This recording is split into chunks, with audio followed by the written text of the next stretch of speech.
मित्रांनो, माझ्या पाठीमागे जी तुम्हाला गल्ली दिसत आहे, छत्रपती शिवाजी महाराज टर्मिनलपाशी खाऊ गल्ली आहे मित्रांनो. इथं वडापाव, समोसे जे काही आपल्याला नाश्ता करायचा असते, इथं दुकान आहे. इथं या दुकानातला प्रत्येक माणूस कमीत कमी महिन्याचे 3 ते 4 लाख रुपये येत असेल, कमीत कमी.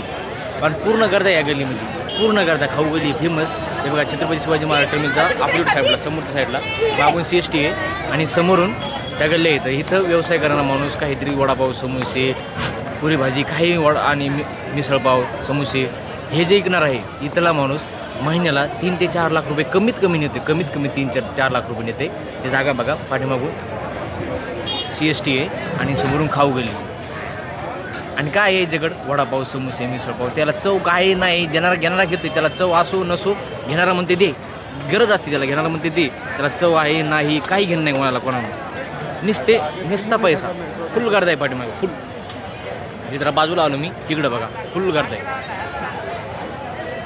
छत्रपती शिवाजी महाराज टर्मिनसच्या पुढच्या साईडला.